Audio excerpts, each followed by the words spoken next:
ಕಾಲು ಹಿಡಿದ ಪಾಕಿಸ್ತಾನ, ಉಳಿವಿಗಾಗಿ ಕಂಡ ರಾಷ್ಟ್ರಗಳ ಬಾಗಿಲು ತಟ್ಟುತ್ತಿರುವ ಶಹಬಾಜ್ ಶರೀಫ್. ದಶಕಗಳಿಂದಲೂ ಭಯೋತ್ಪಾದನೆಯನ್ನ ಪೋಷಿಸುತ್ತಾ ಬಂದಿರುವ ಪಾಕ್ನ ನಿಜ ಬಣ್ಣ ತಿಳಿಯುತ್ತಿದ್ದಂತೆ ಪಾಕ್ಗೆ ಸಹಾಯ ಮಾಡುತ್ತಿದ್ದ ಎಲ್ಲಾ ರಾಷ್ಟ್ರಗಳು ಒಂದೊಂದೇ ಹಿಂದೆ ಸರಿಯುತ್ತಿವೆ.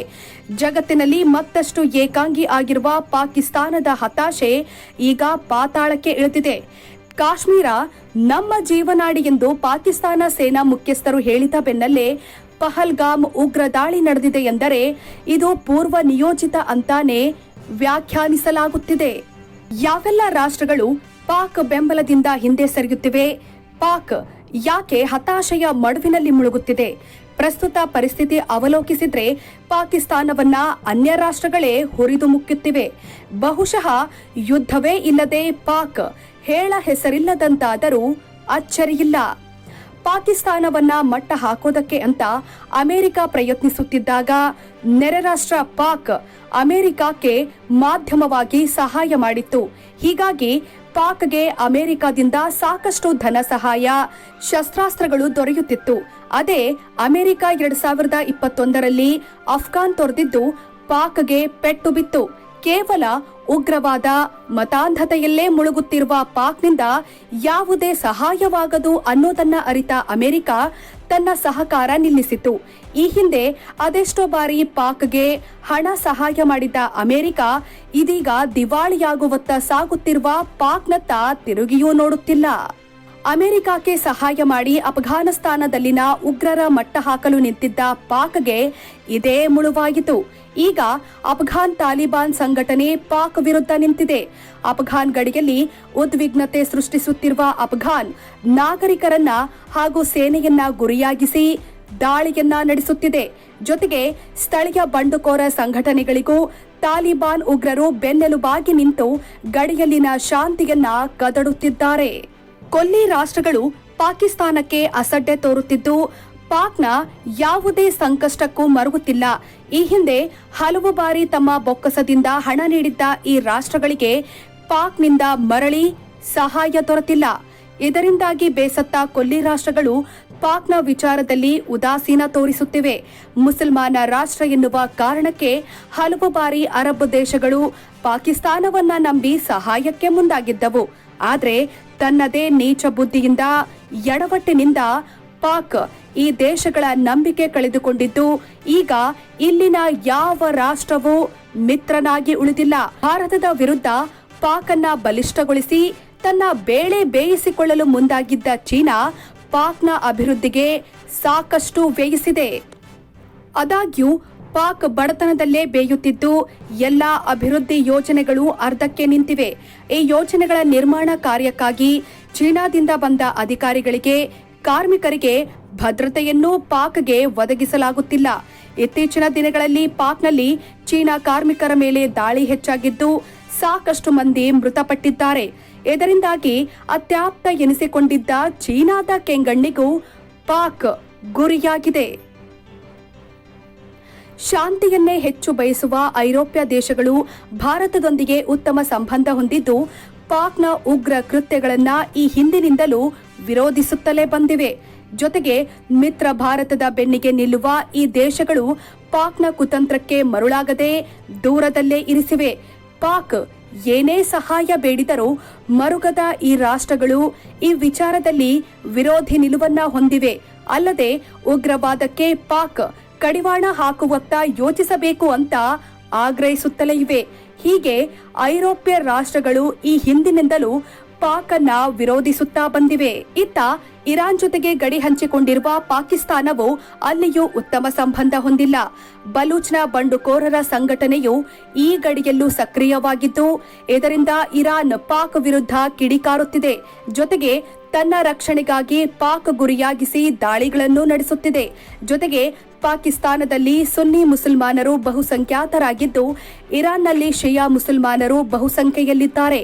ಈ ಎರಡು ಸಮುದಾಯಗಳ ವೈರುಧ್ಯವು ಹಲವು ಬಾರಿ ಗಡಿಯಲ್ಲಿನ ಸಂಘರ್ಷಕ್ಕೆ ಕಾರಣವಾಗುತ್ತಿದೆ.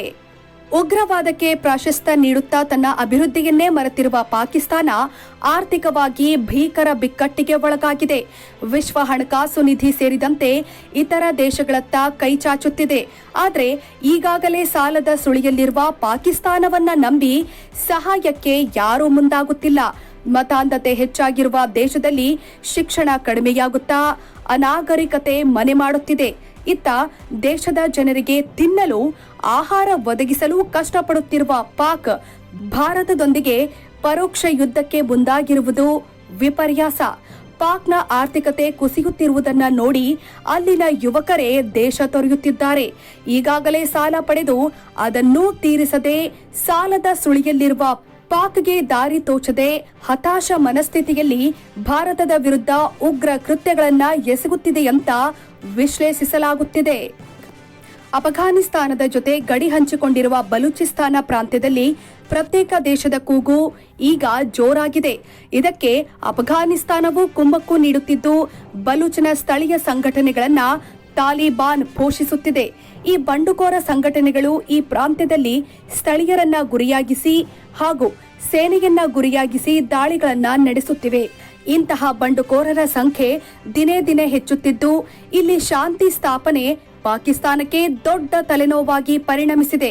ಪಾಕಿಸ್ತಾನದ ಸೇನಾ ಮುಖ್ಯಸ್ಥ ಜನರಲ್ ಮುನೀರ್ ಭಾರತದ ಬಗ್ಗೆ ಇತ್ತೀಚೆಗೆ ಮಾತನಾಡುತ್ತಾ ಕಾಶ್ಮೀರ ಪಾಕ್ನ ಜೀವನಾಡಿ ಎಂದಿದ್ರು. ನಾವು ಕಾಶ್ಮೀರವನ್ನ ಎಂದಿಗೂ ಬಿಟ್ಟುಕೊಡೋದಿಲ್ಲ. ಅದು ನಮ್ಮ ದೇಶದ ಭಾಗ. ನಾವು ಭಾರತೀಯರಿಗಿಂತಲೂ ವಿಶಿಷ್ಟ ಶ್ರೇಷ್ಠ ಸಂಸ್ಕೃತಿ ಹೊಂದಿರುವ ದೇಶ ಎಂದೆಲ್ಲ ಪಾಕ್ನ ಗುಣಗಾನ ಮಾಡಿದ್ದ ಮುನೀರ್ ಭಾರತವನ್ನ ತೆಗಳಿ ಮತ್ತೆ ಭಾರತವನ್ನ ಕೆಣಕಿದ್ದರು. ಕಾಶ್ಮೀರ ಎಂದಿಗೂ ಭಾರತದ ಅವಿಭಾಜ್ಯ ಅಂಗ ಅಂತ ಭಾರತವು ಪುನರುಚ್ಚರಿಸಿತ್ತು. ಈ ಬೆಳವಣಿಗೆ ನಡೆದು ಒಂದು ವಾರದ ಅಂತರದಲ್ಲೇ ಪಹಲ್ಗಾಮ್ನಲ್ಲಿ ಉಗ್ರರ ಈ ಕೃತ್ಯ ನಡೆದಿದೆ. ಇದು ಪಾಕ್ನ ಹತಾಶೆಯ ಕಥೆಯನ್ನ ಹೇಳುತ್ತದೆ. ಅಲ್ಲದೆ ಈ ದಾಳಿ ಪೂರ್ವ ನಿಯೋಜಿತ ಅನ್ನೋದಕ್ಕೂ ಸಾಕ್ಷಿಯಾಗಿದೆ.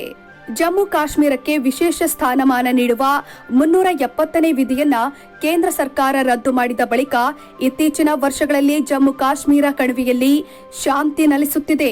ಭೂಲೋಕದ ಸ್ವರ್ಗ ಎನಿಸಿಕೊಂಡಿರುವ ಕಾಶ್ಮೀರ ಕಣಿವೆಯಲ್ಲಿ ಭಯೋತ್ಪಾದಕತೆ ಕಡಿಮೆಯಾಗಿದೆ.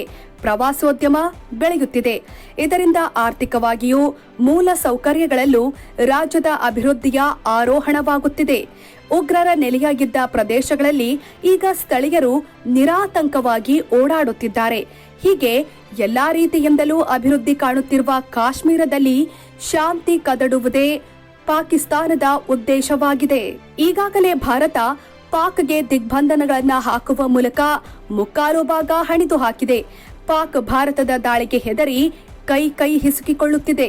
ಯುದ್ಧವೇ ಇಲ್ಲದೆ ಪಾಕಿಸ್ತಾನ ಮಣ್ಣು ಮುಕ್ಕುತ್ತಿದೆ.